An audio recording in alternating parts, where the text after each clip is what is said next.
How your brain is less powerful than you thought. Now, I mentioned that's the bad news, but there's two huge silver linings to it, so stay tuned for those.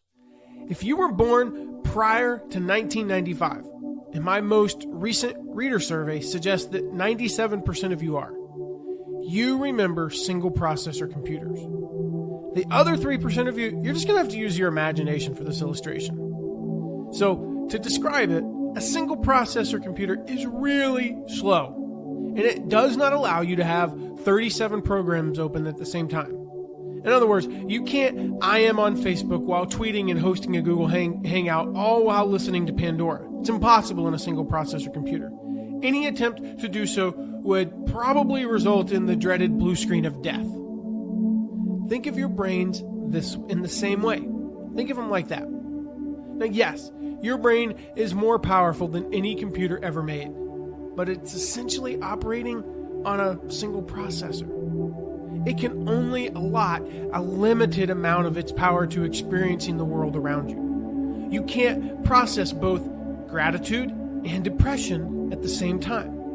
You can't process rejection and hope, pessimism and optimism, or hate and love at the same time. Your brain cannot accept the input of despair and negativity from the television news and at the same time express the beauty of the world. It's literally impossible.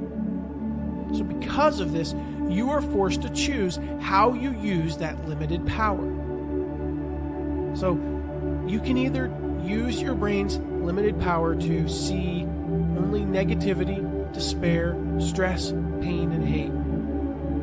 Or you can view the world through a lens of optimism, hope, gratitude, purpose, and love. The good news, I mentioned there were two gigantic silver linings to the bad news. Here's the good news, part one. First positive of this, the fact that your brain is essentially like a single processor, is that you get to choose.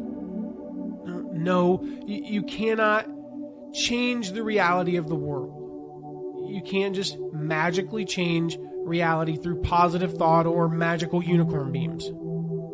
You can't even change your own reality that way. But you can change how you view the events of a reality. You can alter how you process the world.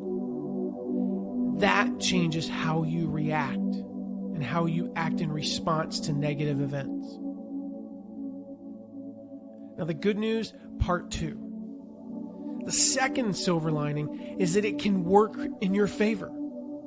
If you choose to view the world through a positive lens, it becomes that much harder for negative thoughts to take root.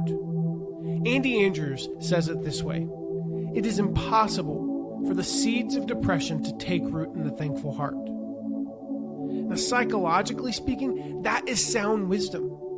Now, lest you think this is all feel-good mumbo-jumbo, Sean Achor, the author of one of the 5 books I recommend everyone read, The Happiness Advantage, the 7 principles of positive psychology that fuel success and performance at work.